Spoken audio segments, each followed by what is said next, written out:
Hello everyone, welcome once again to my YouTube channel and to the Reservoir Simulation Training Series. First of all, let me ask for your pardon that I have taken so much time before dropping the next lesson, right? I got a little bit occupied with some other stuff. And within this time, I have gotten a couple of feedback, a couple of responses, inbox messages from some guys, and I really appreciate all of your kind words, right? I really appreciate you guys. So it tells me that what I am doing is actually helpful to a couple of people out there. Now, apart from those feedbacks, I also got some other type of suggestions. For instance, some people think that, yeah, the lessons are fine, but it's a little bit too basic. I understand. Well, to address that, I think that is the way to go, because what I'm trying to do is to teach people how to use Eclipse. And the reasonable thing to do here is to assume that people don't know how to use Eclipse so that we can go all the way from scratch. But even at that, I am not going into so much basics, right? So trying to strike a balance, but that's fine. So some other suggestion I got is that if there is a way I could host a webinar, right?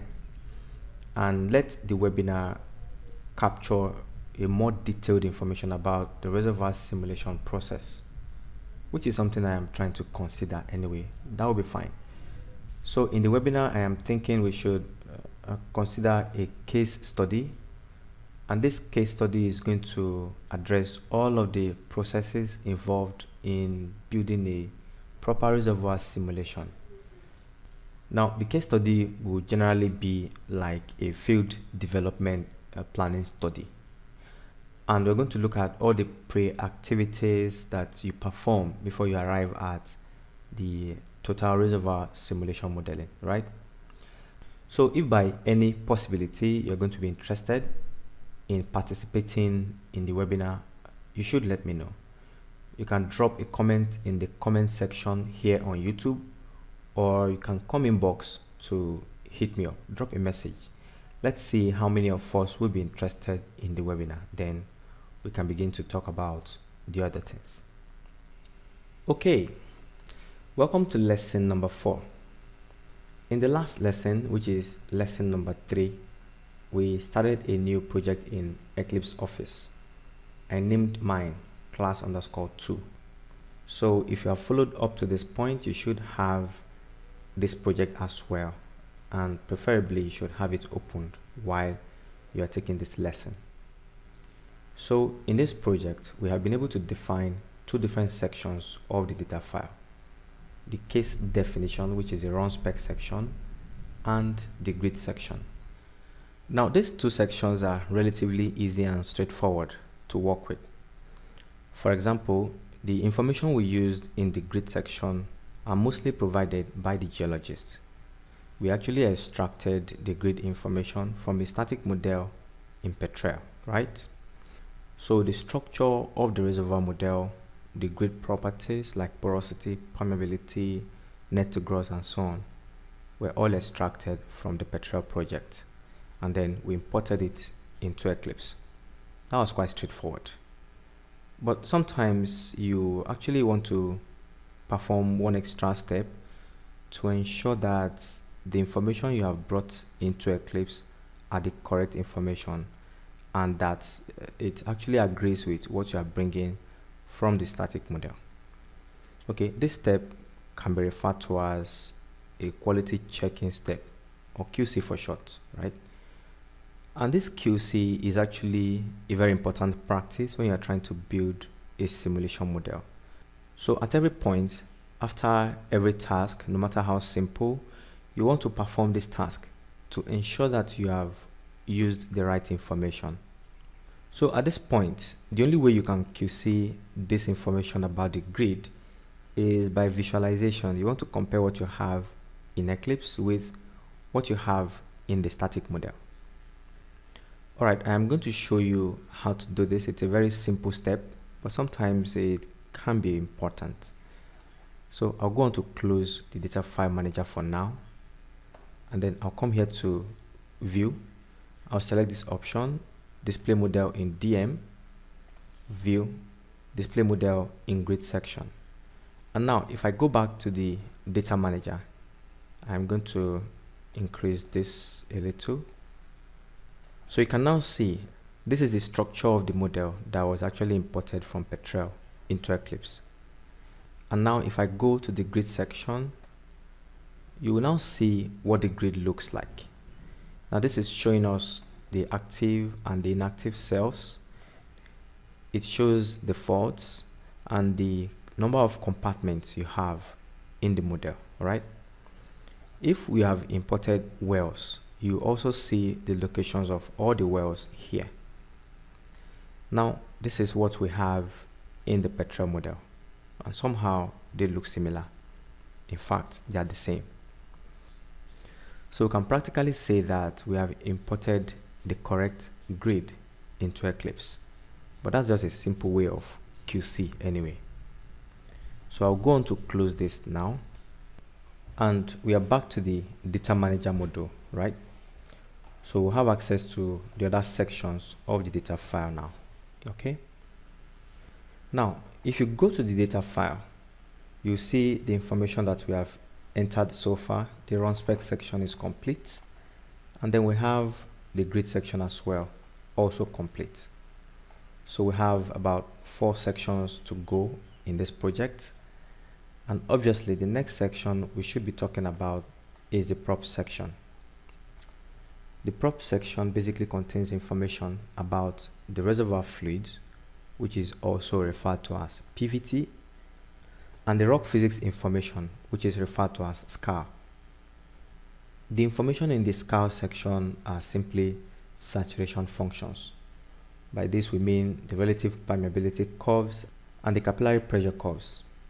Alright, we're going to get to this, but for now we're going to begin with PVT. So I'll minimize the data file, and from what we can see here, really the next section is PVT before we go on to SCAR.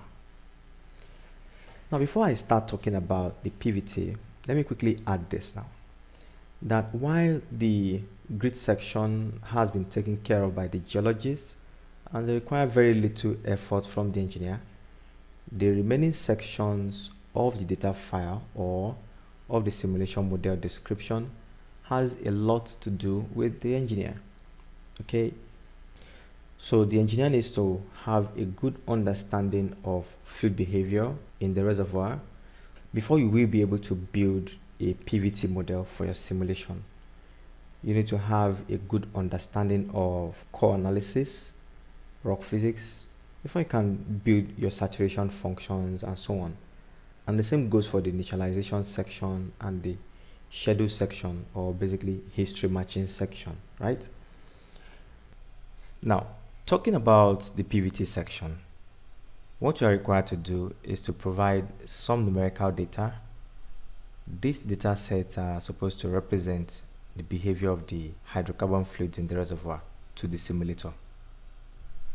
This fluid's behavior is basically information which is showing how some properties of the reservoir fluids change with reservoir pressure, or let's say with pressure generally. Let's look at it this way. The pressure of a reservoir at initial point may be, say, 4000 psi, and this is normally going to determine the type of fluid that can be found in the reservoir. Okay, you can get more information about this thing I just said when you look at this diagram that is referred to as a phase diagram, right?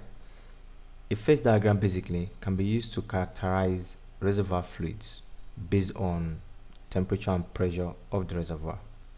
Now, when the reservoir pressure drops below the original pressure of 4000 psi, or in some other case, when the hydrocarbon is brought to the surface by means of production and it gets exposed to a pressure condition of, let's say, 15 psi or atmospheric pressure as the case may be, then the fluids will normally change into something different from what was originally in the reservoir.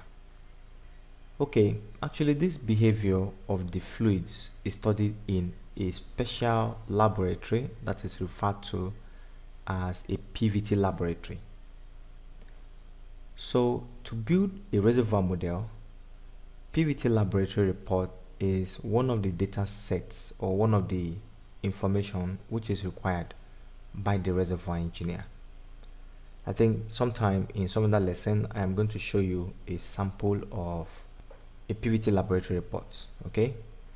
And I want to take a little bit of time to do some editing to remove some company names and other kind of classified information before I share it with you. It's not something I just want to throw out like that. They're not my property. Alright, from a PVT laboratory report, you will be able to determine the type of reservoir fluid that you have in your system, whether you have a saturated or an undersaturated oil, whether you have wet gas, dry gas, or condensate. Now this information will further help you to choose the right type of keywords that you will be inserting into the PVT section of your data file. Okay, basically to insert keywords into the PVT section of your data file, all you need to do is simply come here to section and then you select keywords from the PVT section data manager. And from this new window that is opened, that is the PVT section, you simply use this button here. It says insert keyword. I'm going to click on it and this will show me a whole lot of keywords which are related to the PVT section of your data file. So you have different types of keywords. You have this keyword for fluid density, you have this one for dead oil PVT properties, live oil PVT, and different types of reservoir fluid that you can have possibly. So if, for example, I select this keyword here, which is named live oil PVT properties, the keyword is going to be entered here. And what we have here is simply the description. And if you look to the right hand side here, you see the keyword PVT for live oil PVT properties, right? Normally this table is supposed to be filled with some data. To fill it up, I need information such as different bubble point pressure, and at those varying pressures you want to measure the oil formation volume factor, the oil viscosity, and the amount of gas which is dissolved in the oil at all of the different pressures. So you can see this is somehow a very complex type of data, so it's not something you can simply generate from your head, right? And if this is so, then the next question becomes how to get these values, or how to get this information. Where do you extract them from? Okay, this is where you need to use one of those preprocessors application that I talked about in lesson number 1, and PVTi is a very good example. PVTi is a compositional model software which is found in Eclipse, and it can be used to perform PVT analysis. And after you are done with performing the PVT analysis, or fluid modeling as you would like to call it, then you can use it to generate data. Those data are going to be generated with these keywords and it can easily be imported into the PVT section. Alright, so what you have simply done is that you have performed some experiments, the type of experiments that are actually performed in the laboratories on the PVT analysis software. And then you generate your results from your experiment in the form of keywords. Okay, the type of keyword or the type of data that you generate from these softwares would depend on the type of fluid that you have selected. Now, apart from the PVTi, which is found in the Eclipse software, you have some other compositional modeling softwares, such as PVTP by Petrel experts and PVT-Sim. These compositional PVT modeling applications are commonly used to perform reservoir fluid analysis, and any of these three softwares can actually do the same job for you to characterize your reservoir fluid. Okay, apart from compositional models, a black oil model can also be used to describe the PVT, and that depends on the type of reservoir fluid you're trying to model. But generally, a compositional model is a more detailed method for describing reservoir fluids than the Blackoil model. Now, to access the Eclipse Blackoil model correlations, all you need to do is come here to the View menu and come down here to select Correlations. Then I'll select the Yes button, and what you are going to find is a new window.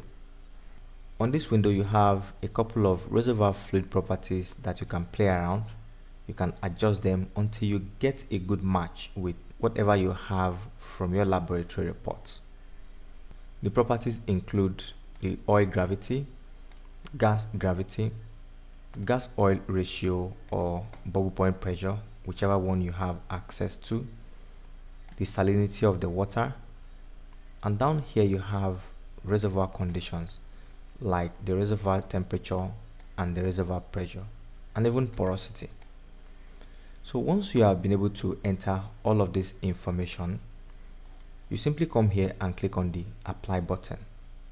After clicking the Apply button, all the necessary information you need in the keyword you have inserted to define the type of fluid behavior is going to be updated for you. Alright? Okay, we have just talked about two different methods which you can use to bring in PVT data into your simulation model or into your data file.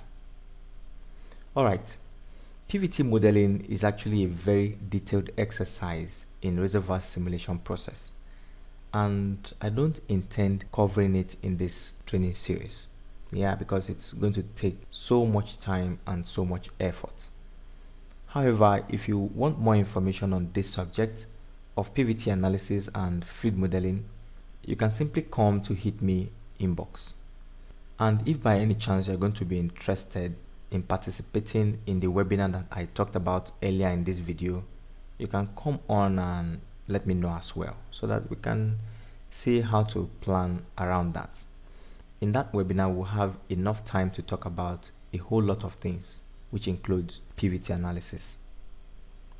Okay, for the PVT section of this project that we are trying to build in this simulation training series, I have already prepared a PVT dataset, and that is what I have in this folder, which is named fluid.inc. Actually, it has been prepared by Petrel Fluid Model Applications, and that is the data that we have. So we're going to import this set of data into our simulation model in Eclipse. Alright, I'll simply go on to minimize this windows. I'm going to close this one as well.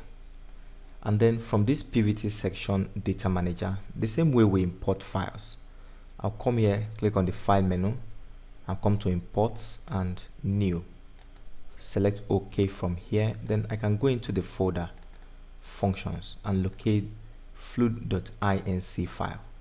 It's an include file, so I'll click on the open button, and that loads the PVT data set into our simulation model. To access the information that was just imported, I'll click on section keywords, and here we can see all of the keywords have been inserted, and in each of the keywords you have all the data sets populated. So this data set basically represents how the reservoir fluid is going to behave once pressure changes. So at 80 psi A pressure, you're going to have this formation volume factor, this viscosity, and then at this pressure as well, you're going to have this and that.